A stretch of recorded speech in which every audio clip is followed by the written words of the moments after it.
90.4 அலைவரிசையில் இது கொங்கு சமுதாய வானொலி. கொங்கு பொறியியல் கல்லூரி வளாகத்திலிருந்து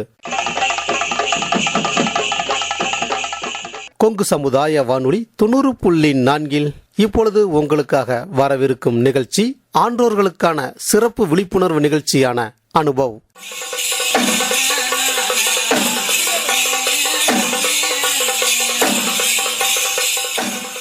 அதாவது இந்திய அரசாங்கத்தின் அறிவியல் மற்றும் தொழில்நுட்பத்துறை என்னும் டிபார்ட்மெண்ட் ஆஃப் சயின்ஸ் அண்ட் டெக்னாலஜியால் நிறுவப்பட்ட விஞ்ஞான் பிரசார் என்னும் துறை மற்றும் அழகப்பா பல்கலைக்கழகம் இணைந்து வழங்கும் 60 வயதுக்கும் மேற்பட்ட ஆன்றோர்களை உள் இணைக்கும் புதுமையான சமுதாய வானொலி நிகழ்ச்சி அனுபவ்.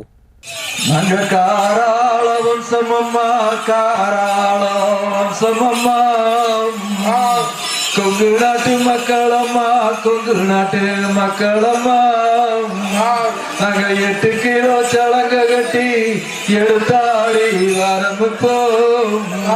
நாங்க 8 கிலோ சலங்க கட்டி எடுத்தாடி ஆரம்பிப்போம். 5 கர வேட்டி கட்டி அசஞ்சாடி ஆரம்பிப்போம்.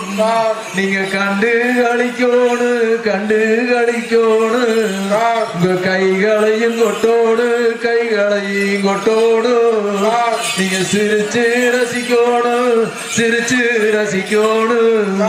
இளைஞர்களுக்கு சீட்டியும் அடிக்கோடு சீட்டியும் அடிக்கோடு.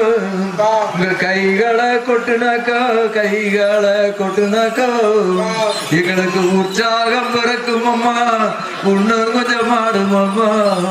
எங்களுக்கு உற்சாகம் பிறக்கும் அம்மா, இன்னும் கொஞ்சம் நேரத்துக்கு நாங்க ஆடறக்கு ஈஸியா எங்களுக்கு ஏதுவா இருக்கும்னு.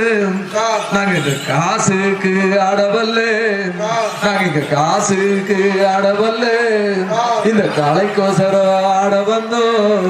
நாங்க பணத்துக்கு ஆடவல்ல, உங்க பாசத்துல ஆட வந்தோம். இங்க கண்டு அழிச்சிடுங்க, உங்க கைகளையும் கொட்டிடுங்க.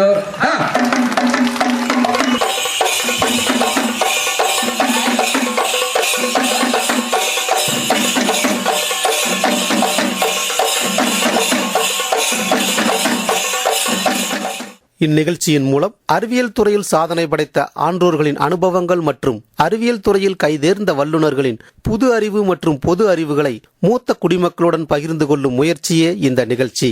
நிகழ்ச்சி ஆக்கம், ஊக்கம் மற்றும் வழிகாட்டல் டாக்டர் ஆர் ஸ்ரீதர். வடிவமைப்பு செயலாக்கம் அழகப்பா பல்கலைக்கழகத்தின் டீன் டாக்டர் ஆர் முருகன். நிகழ்ச்சி ஒருங்கிணைப்பு கொங்கு சமுதாய வானொலி நிலைய இயக்குனர் முனைவர் எஸ் மகேஸ்வரன். தயாரிப்பு அறிவிப்பாளர் பாலசுப்ரமணியம்.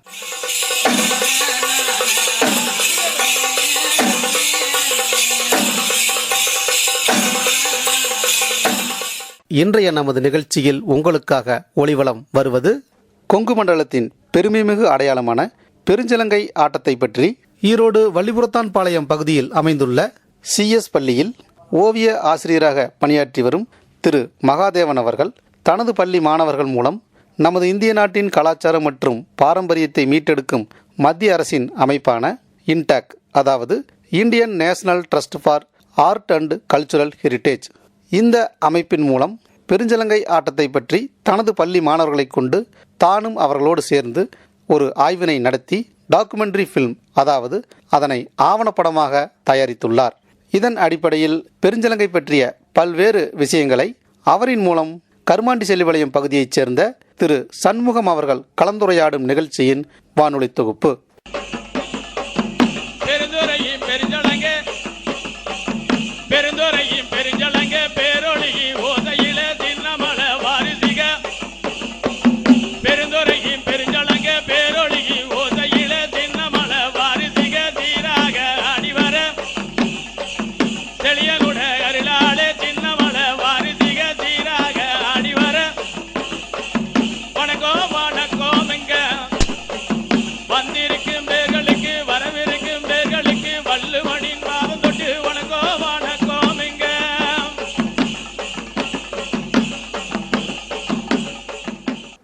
சார் வணக்கம்.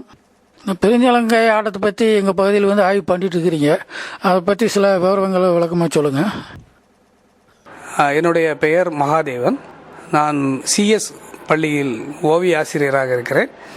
இப்பொழுது பெருஞ்சலங்கை பற்றிய ஒரு சிறிய உரையாடல் தற்போது.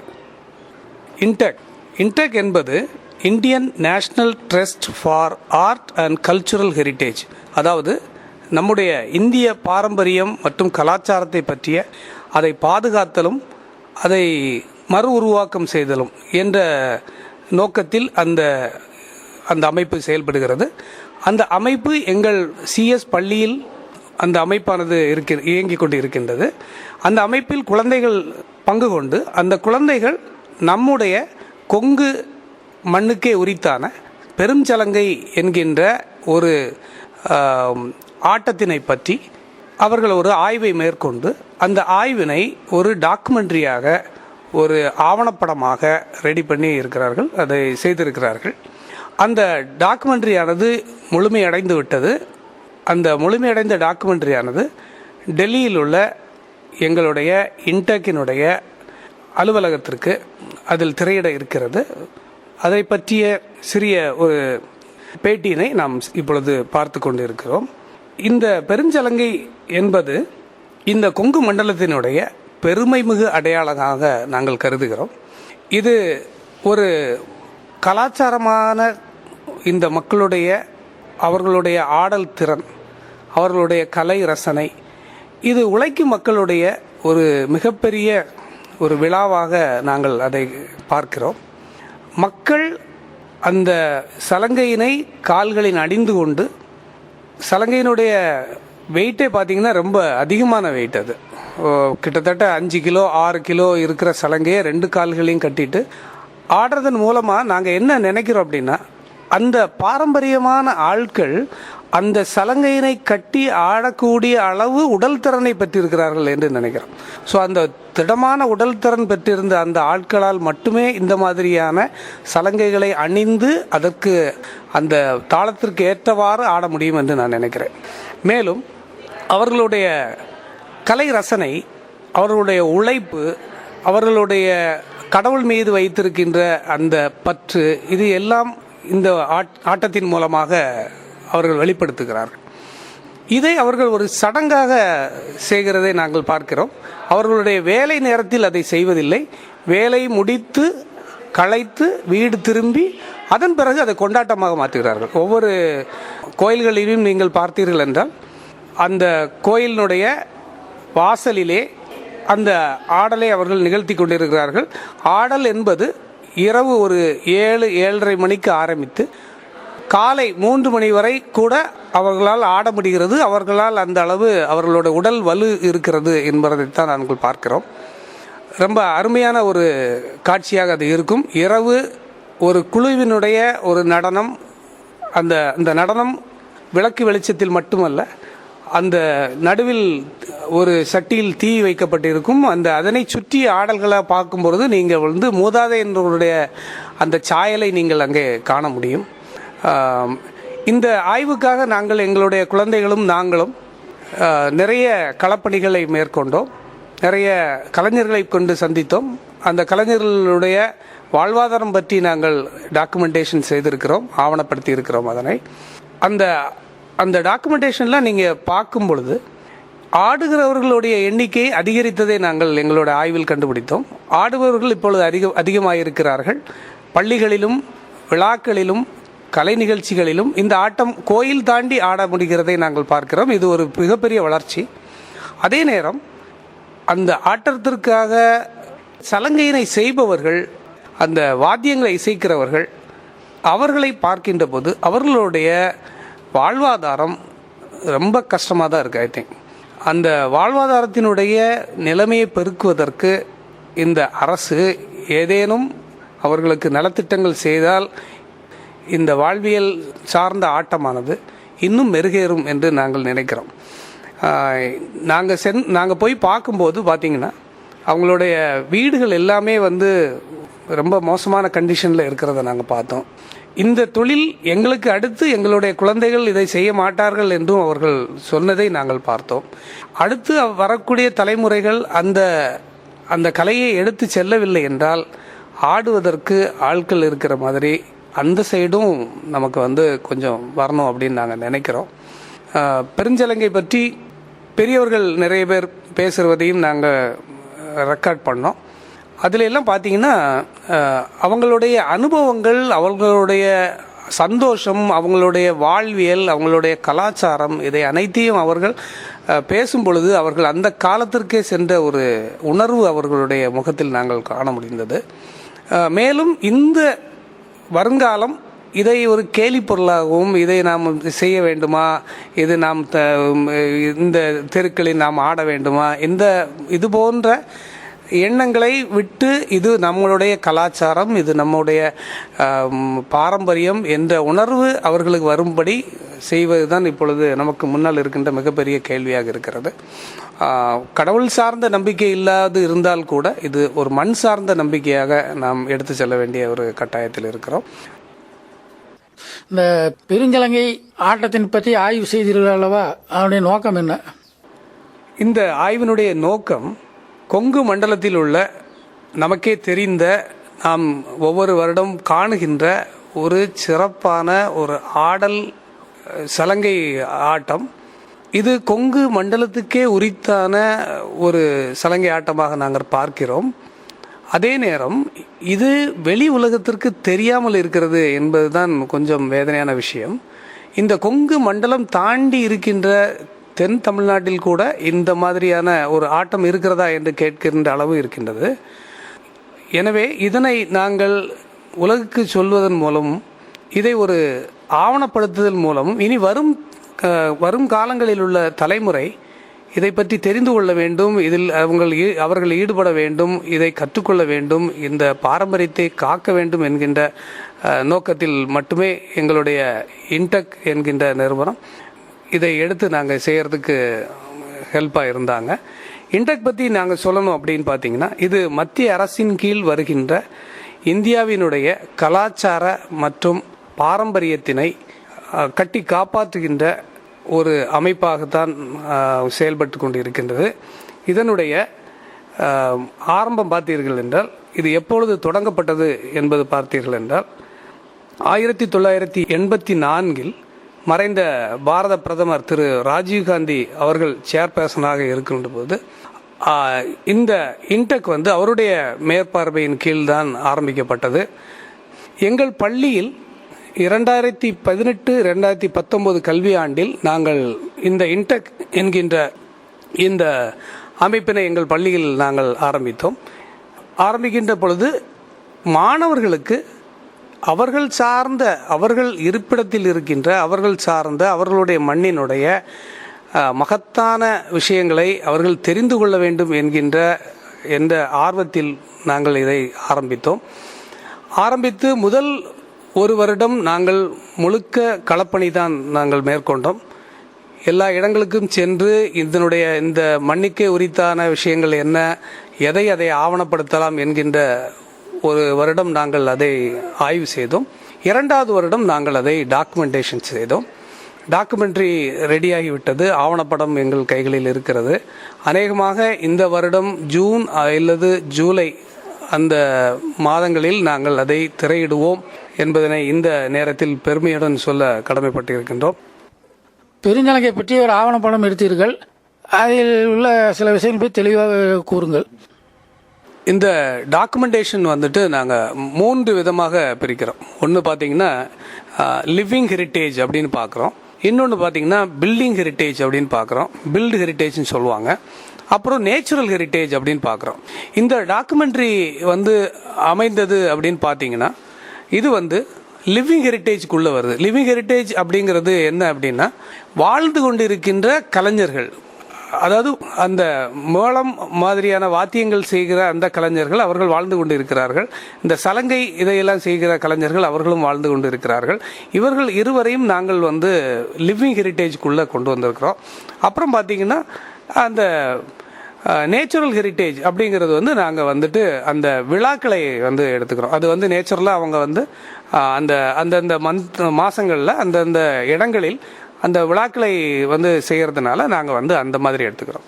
அப்படி பார்த்தீங்கன்னா நாங்கள் வந்து ஃபஸ்ட்டு டாக்குமெண்டேஷன் பண்ணது பார்த்தீங்கன்னா சலங்கை செய்கிறவங்கள தான் நாங்கள் வந்து போய் பார்த்தோம். அது நீங்கள் பார்த்தீங்கன்னா சேலம் அந்த ஏரியாவில் தான் வந்து சலங்கை செய்கிறாங்க. அங்கே போய் தான் நாங்கள் வந்து பார்த்தோம். அதை பார்க்கின்ற பொழுது எங்களுக்கு அவர்களுடைய அந்த வாழ்வாதாரம் பற்றிய ஒரு ஒரு ஒரு வருத்தம் இருந்தது. அதே நேரம் அவர்கள் இந்த கலைக்காக தன்னை அர்ப்பணித்து கொள்கின்ற ஒரு அர்ப்பணிப்பு உணர்வும் அதில் நாங்கள் பார்க்க முடிந்தது. அதன் பிறகு இந்த மேளக்கலைஞர்கள் அவர்கள் வாழ்வாதாரம் மிகவும் மோசமாகத்தான் இருக்கிறது. இப்பொழுதும் அவர்களுடைய வாரிசுகள் இந்த கலையை கற்றுக்கொள்ளவில்லை. ஏனென்றால் இதில் பெரிய வருமானம் இல்லை என்று அவர்கள் நினைக்கிறார்கள். எனவே அந்த அடுத்து வரக்கூடிய கலைஞர்களுக்கு இந்த அறிவை கடத்த வேண்டிய ஒரு சூழலில் அவர்கள் இருக்கிறார்கள். அதே நேரம் அவர்கள் இந்த வேலையை விட்டுவிட்டு வேறு ஏதாவது வேலைகள் செய்கின்ற பொழுது சமூகத்தில் கொஞ்சம் உயர்ந்த நிலைக்கு வரலாம் என்கின்ற எண்ணங்களும் அவர்களுக்கு இருக்கிறது. இந்த பெருஞ்சலங்கை பற்றி ஆவணப்படங்கள் எடுத்தீர்கள் அல்லவா? அந்த ஆவணப்படங்கள் மூலியமாக இந்த சலங்கையாட்ட கலைஞர்களுக்கு என்னென்ன பயன்கள் கிடைக்கிறது? இந்த நலிந்த கலைஞர்களுக்கு மத்திய அரசு நிறைய நலத்திட்டங்களை கொடுக்கிறார்கள்.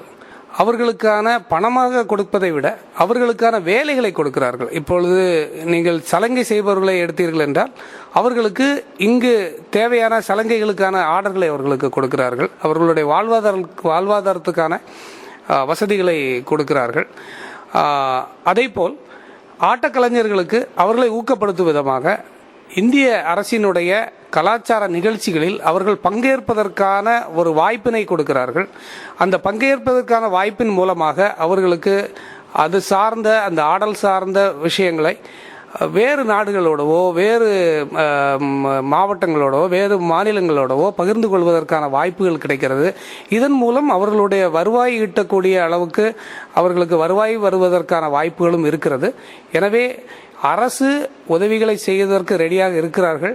அதே நேரம் இவர்கள் தன்னை தயார்படுத்தி கொண்டு இதில் முழு ஈடுபாட்டுடன் இதை செய்தீர்கள் என்றால் அரசும் இவர்களும் சேர்ந்து இந்த கலையினை மிக சிறந்த நிலைக்கு கொண்டு வரலாம் என்பது எங்களுடைய ஆய்வினுடைய முடிவாக இருக்கிறது.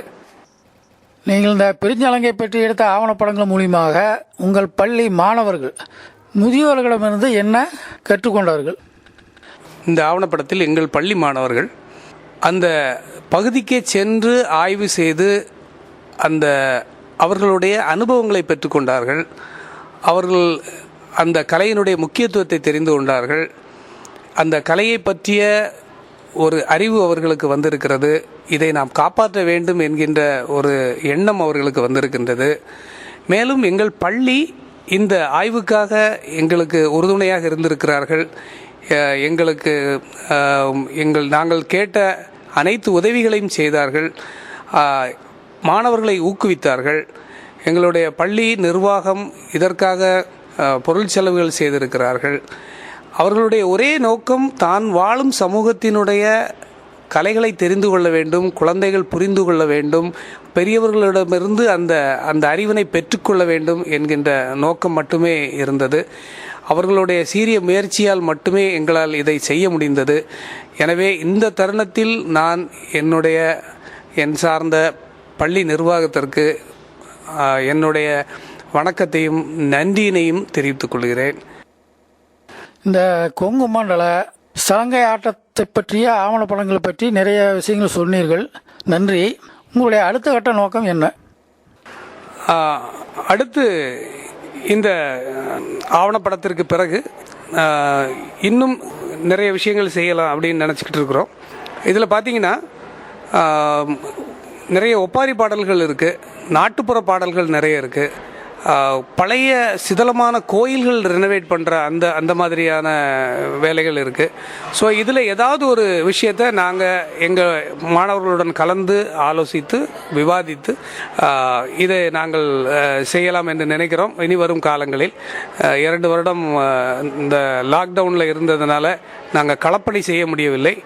எனவே இனி வரும் காலங்களில் நாங்கள் ஏதேனும் இந்த மண் சார்ந்த நம் மரபு சார்ந்த விஷயத்தை நாம் பெரியவர்களுடைய அனுபவங்களை கேட்டு அறிந்து அதனை நாம் அதை காட்சிப்படுத்துதல் மூலமாக இன்னும் வரக்கூடிய இளைய தலைமுறைக்கு கொண்டு செல்வது தான் எங்களுடைய எண்ணமாக இருக்கின்றது. மேலும் முந்தைய காலங்களில் புத்தகங்களின் மூலமாக படித்த அறிவு எடுத்த இந்த இளைய சமூகம் இப்பொழுது காட்சி ஊடகங்கள் மூலம் கேட்கின்ற போது கேள்விகள் மூலமாகவும் இதை அவர்கள் முழுமையாக புரிந்து கொள்ள முடிகிறது. அவர்கள் அந்த முதியவர்களிடமிருந்து நிறைய கற்றுக்கொள்ள முடிகிறது காட்சி ஊடகங்கள் மூலமாக. எனவே இந்த பணியை நாங்கள் தொடர்ந்து செய்யலாம் என்று நினைக்கிறோம். இது நாம் இந்த சமூகத்திற்கு செய்கின்ற மிகப்பெரிய ஒரு விஷயமாக நாங்கள் பார்க்கிறோம். இந்த காரியங்களுக்கு இந்த மாதிரியான எங்களுடைய முயற்சிகளுக்கு கொங்கு எஃப்எம் எங்களுடன் இருந்து எங்களுடைய முயற்சியினை ஊக்குவிக்கிறார்கள். இதற்காக நாங்கள் அவர்களுக்கு எங்களுடைய மிகப்பெரிய நன்றியினை தெரிவித்துக் கொள்கிறோம். இது என்னுடைய சார்பாகவும் இன்டெக்கினுடைய சார்பாகவும் எங்களுடைய பள்ளி நிர்வாகத்தினுடைய சார்பாகவும் அவர்களை நான் வணங்கி நன்றியோடு இருக்கின்றேன். நன்றி, வணக்கம்.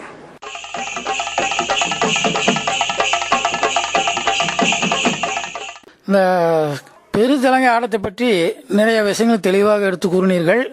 எங்கள் ஊர் பகுதி மக்கள் சார்பாக உங்களுக்கு நன்றி தெரிவித்துக் கொள்கிறேன்.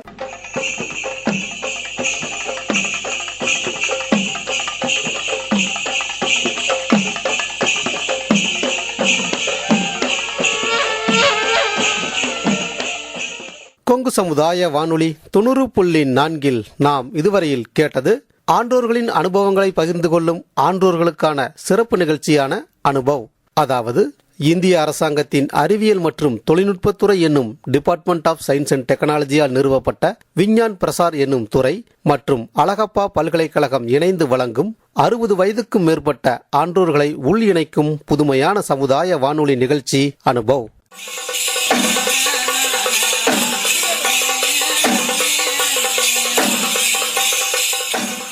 இந்நிகழ்ச்சியின் மூலம் அறிவியல் துறையில் சாதனை படைத்த ஆன்றோர்களின் அனுபவங்கள் மற்றும் அறிவியல் துறையில் கைதேர்ந்த வல்லுநர்களின் புது அறிவு மற்றும் பொது அறிவுகளை மூத்த குடிமக்களுடன் பகிர்ந்து கொள்ளும் முயற்சியே இந்த நிகழ்ச்சி. அந்த வகையில் இன்றைய அனுபவ நிகழ்ச்சியில் நாம் கேட்டது கொங்கு மண்டலத்தினுடைய தனிச்சிறப்பான பெருஞ்சலங்கை ஆட்டத்தை பற்றி ஈரோடு வள்ளிபுரத்தான் பாளையம் பகுதியில் அமைந்துள்ள சிஎஸ் பள்ளியின் ஓவிய ஆசிரியர் திரு மகாதேவன் அவர்கள் மத்திய அரசின் இன்டாக், அதாவது Indian national trust for art and cultural heritage, இந்த அமைப்பின் மூலம் தனது பள்ளி மாணவர்களை கொண்டு தானும் அவர்களோடு சேர்ந்து செய்த ஆய்வு மற்றும் ஆவணப்படம் பற்றிய தகவல்கள். இவருடன் கலந்துரையாடியவர் கருமாண்டிசெல்லிபாளையம் பகுதியைச் சேர்ந்த திரு சண்முகம் அவர்கள்.